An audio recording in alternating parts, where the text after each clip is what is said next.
og siya mipahayag kaninyo sa tugon nga iyang gisugo kaninyo sa pagtuman bisan ang napulo ka sugo og iyang gisulat kini sa drupa sa papandaman. Kung ilain na patuman niya, pumili ang napulo sugo. So, kita isuon, tumutuman ta, di ta matawag masupilot, kundi mas sinalondon sa pulo. Amen? Masilun ta isuon.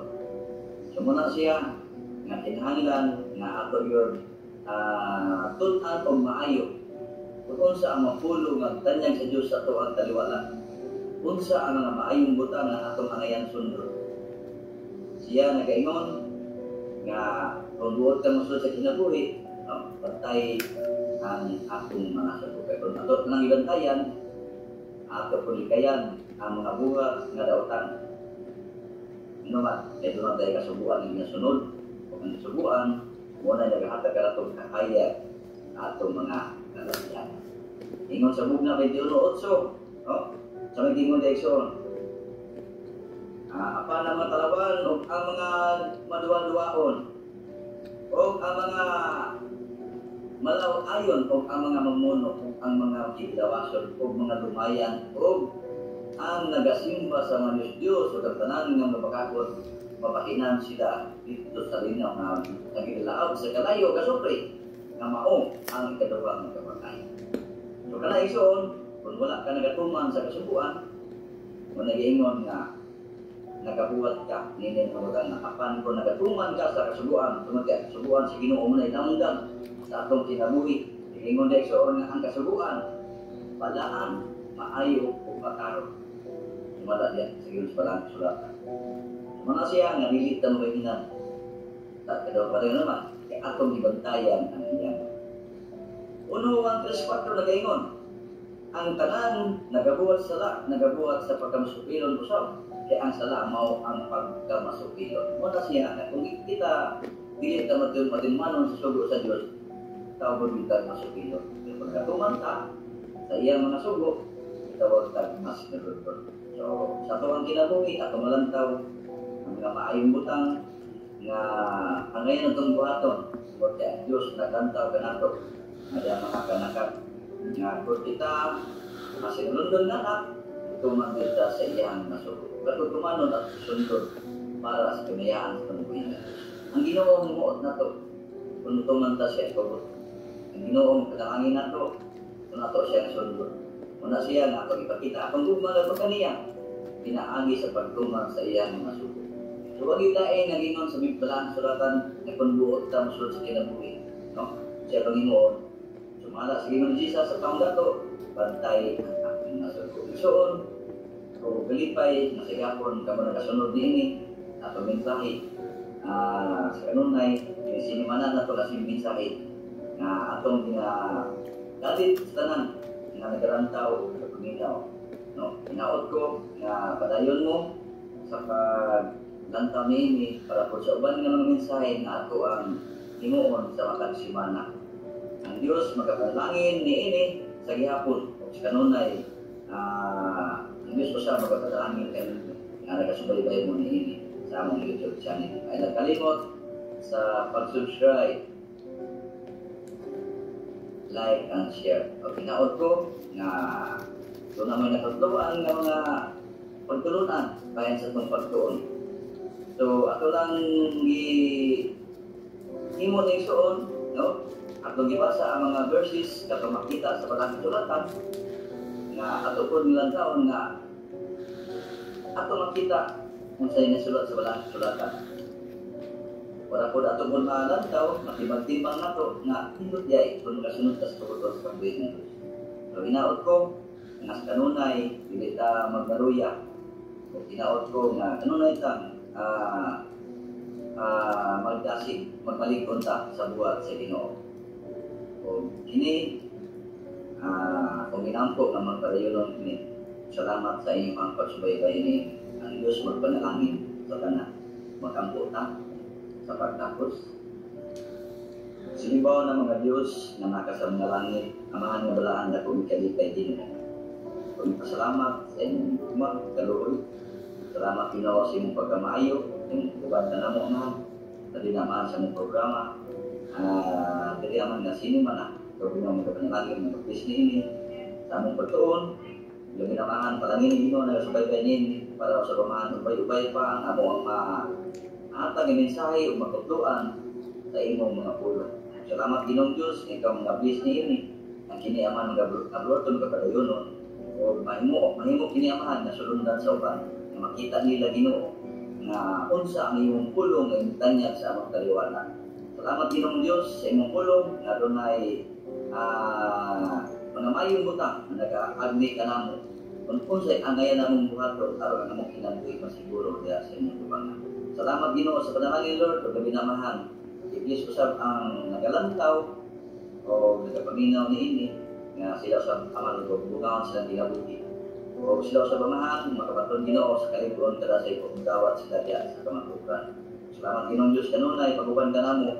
Salamat Ginoong Diyos nga ikaw sa paman magagikap matag-usa dinamahan sa mga buwaton sa matag-andaw-andaw o pinapabilis magdalangin, magdagaya pag magdalangin sa ilang mga buwaton sa matag-andaw.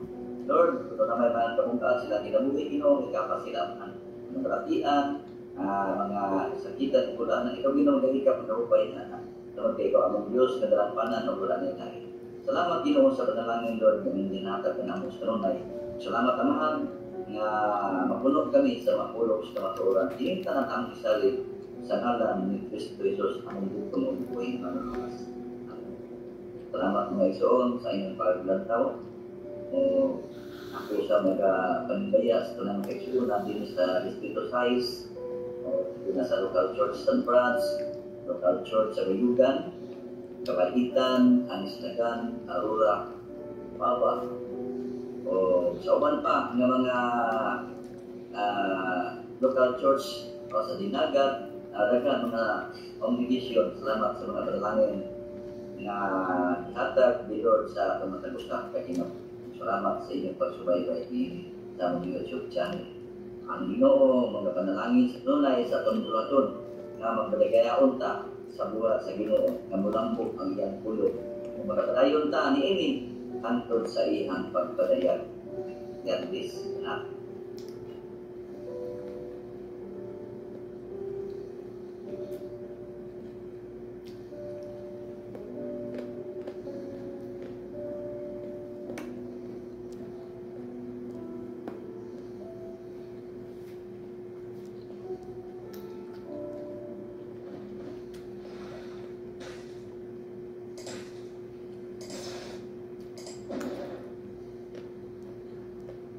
Maayong adlaw sa tanan nga nagalantaw, nagapaminaw, tanan ng mga kaisuunan ug labi na sa mga magtotoo diha kay Kristo.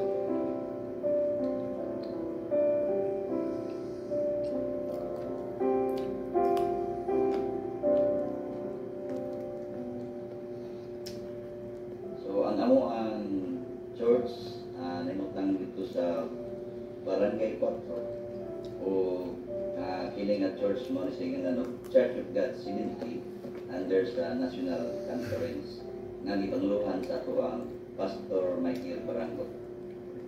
So kini nga bulwaton namugna ni aron sa pagpalambo sa mga pulong sa kamatuoran nga gusto namo nga mapamit usab sa uban mga katawan nga wala pa makaila sa kamatuoran.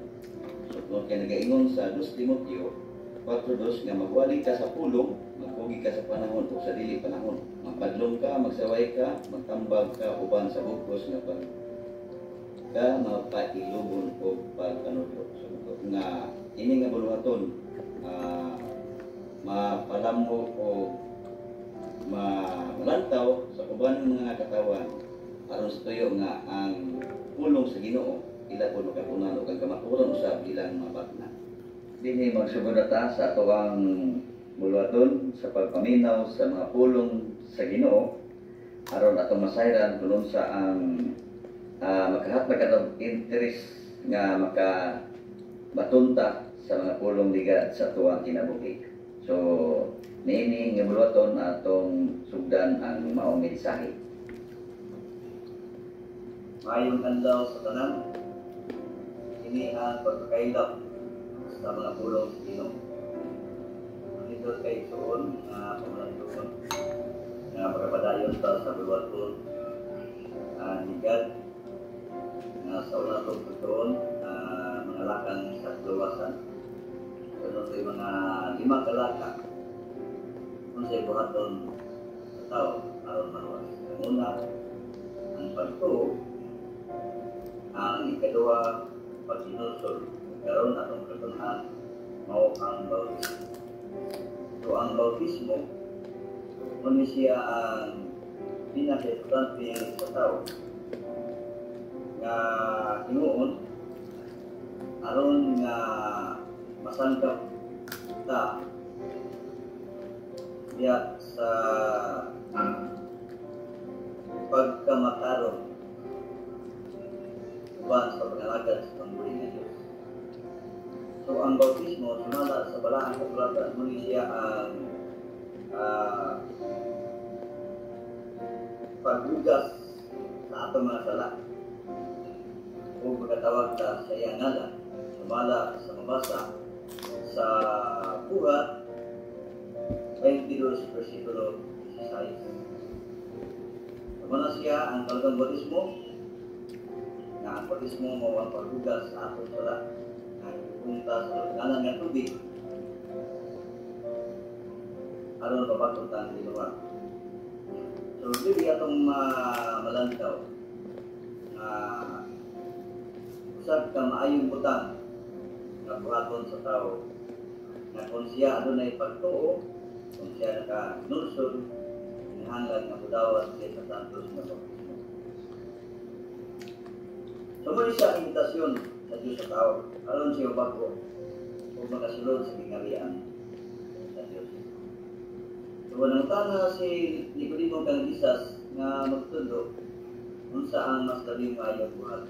Kung may tubag ni Jesus, ang tubag ni Cristo kang Nicodemo, inganggan nga ang tao magkatao pag-usap, pinaagi sa tubig, aron makasulod siya. Sumuna siya ang pinakamayong putang na himuon pagkao kung siya madawat na sa santos buwan. Pero ang igsoon, kinsa man naghatag sulundan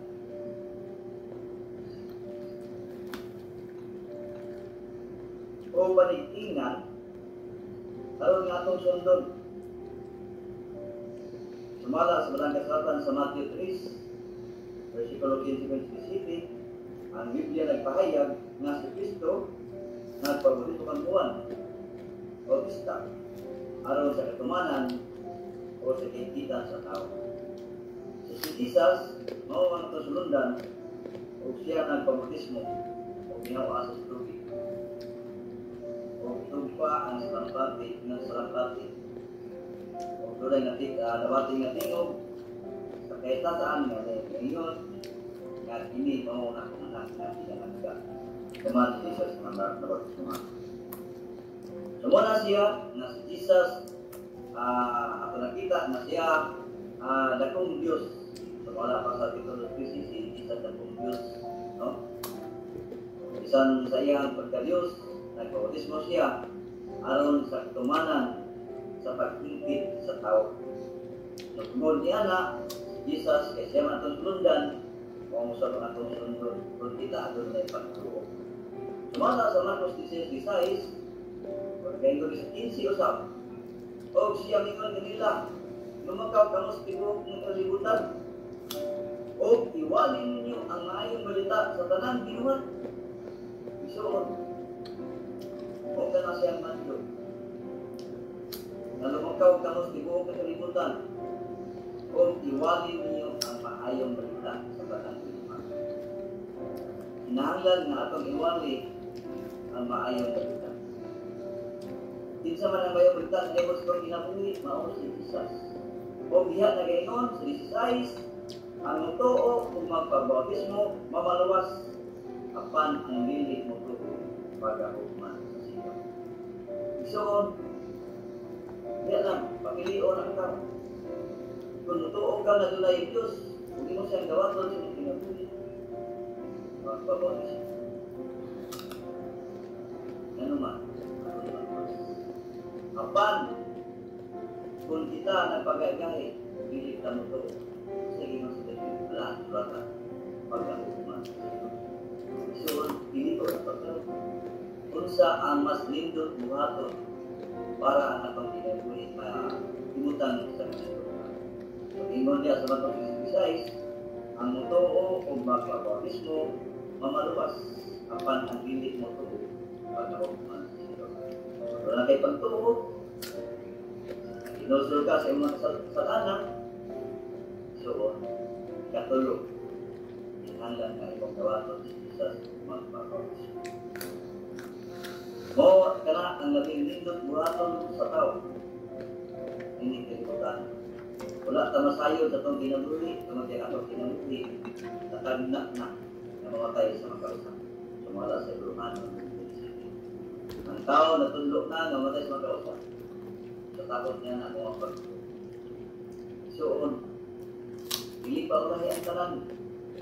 Karon panahon pa nga si Jesus Christ ato pa masampit. Tuol pa siya kanato. Pagod ang panahon, nagiging nato siya masampit. Atong naglugan o pamalandungan. Tungkol siyang ugma sa Diyos ng kanyang para kanaton kanya. Sa buhat to sa dayon sa nag-ingon, o si Pedro maingon kanila, manag ginulsol, kamu, o manag babautismo ang sa kaninyo sa ngalan ni Jesucristo alang sa pagpasaylo sa masala o managdawat kamo sa ngalan sa Mao ka na isuon ang ingon sa Pablo. Maghinulsol, managbabautismo ang pagsapagsa kaninyo. Isa na lang, sa ngalan ni Jesucristo. O managdawa kita sa hatag sa Jesucristo. Mao na isuon ang labing maayong buhaton. Nindot kamutang nga ato ang kumalundungan nga atong dawaton Jesus magpapautismo. Sumala sa Roma 6:4, kung ang kalig-on nagabunga sa pagkasinulayan, kung ang pagkasinulayan nagabunga sa pagkaon. Amen? Inot kay Iso, ang kalig-on nagabunga sa pagkasinulayan. So, kita talaga sa on, makakita ng mga pasulay. Apan, dunay mga maayong buta na atong maangkot tuyos sa mga pagkasulay. Sige ko niya, o ang pagkasinulayan nagabunga sa pagkaon. Ingon ana isuon kanito. Kunya nabag ko na ta sa atong kinabuhi na pabag ko na ta. Usa mag-ingon sa 2 Korinto 5:17. Usa kung kinsa ang anaan ni Kristo, pagko siya napituman. Ang mga butang na daan na nagpangagi na, ani ang karon sila nakapagpapag. Soon, umanta mo bag ko, umanta na pagsumungan, ang atong daan tao, ato ng glubong gas, lugnalan niya po. Ato ng biyaan at pagkiliya na daan, kung nagpag ko na ta sa tawang ina. Labing lindot pagwaton, na muduol ta kang Kristo Jesus. Wala ta masayo sa panahon, kumunti ang panahon, di na ito ibawan, ang Diyos ko yung sayo sa panahon. Kano sa pamantay soon, mudawat yung Jesus. Hanglan na napagkinabuhi, atong siguroon, pagod ka atong kinabuhi, isara atong kinabuhi. Kita, pa ato mga mabati ang mga pulong sa pangbuling Diyos.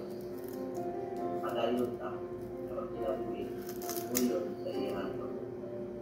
Kinahanglan ang atong kinabuhi, maduol kang Diyos. Kung maduol ka kaniya, dawa ta kaniya. Amen. Kinahanglan mo natin pagtuo, kung hindi na dapat pagtuo, magtinusol, o magbabautismo. O na'y labing minut natin sa tao, araw na atong kinabuhi.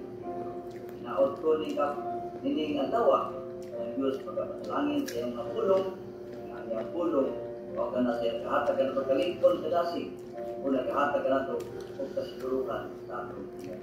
O kinaot ko ini nga mensahe, magkahatag ko sa landag ang mga kinabuhi, magkahatag ko mga maayong butang na kung sa itong buhato araw na itong kinabuhi magkangkon sa kinabuhi. Kinaot ko nga naging mensahe makuhaan ng mga pagtulutan tungkol kay si Jesus Christ at kanya sa kaniwala sa mga maayong butang para ang atong pinagpili. Pili manalagag pinagpilitan. Sa ako nag-ampok na ang Diyos kanunay sa panalangin sa iyang mga tulong. Kala sa pagtapos, mag-ampok ta sa Ginoo. Diyos, na labing gamanan sa tanan, salamat Ginoo sa panalangin Lord na nagtihapag ka namin. Salamat Amahan sa mensahe no sab ng kabatnan karon nga semana. Salamat Ginoong Diyos nga sa kanunay Amahan ang iyong pulong Ginoo na kadagaya sa among Diyos Amahan ang mga pulong labi na Amahan sa kalantan pamati niini na sila asab sila sa Amahan balamdagan sa mga pulong sa kamatuoran aron sa tuyo Ginoong Diyos nga ilaw sa masinati tungkol sa kasilang kinabuhi. Lord, kung doon ay may ibugatan silang kinabuhi, ikapas sila, tulas sila. Kung doon ay maglatian, ikapas sila mahal. Nga ang iyong rahon, ginong dapat kanila. Ano sila ginagawa magpatulog, kalipon sila. Magtawad sila kanino. O magpangalagyan sila ya kanino. Aron ang matuyo na ang ilang kinabuhi. Salamat Ginoo sa padalangin Lord, kung hinatag, kanulay. Salamat Ginoo sa imong kayo, sa imong buka. Salamat Amahan, nga usap ka, sa Amahan na nagkabang ka na pinagi sa imong mga kamatayon sa Diyos Ginoo, among naangkon ang kaluwasan. Ang tanan among isalit, ang ngalan ng Kristo ng kaluwas. Amen. Salamat sa pagpaminaw, ang alaw kalitig soon, subscribe, like, and share. Kung may mga comment, pagkanyan sa comment para kung doon natin mga pangutana akong patubag sa sunod na semana. Salamat sa iyong maglantaw, paminaw na sa among YouTube channel. God bless.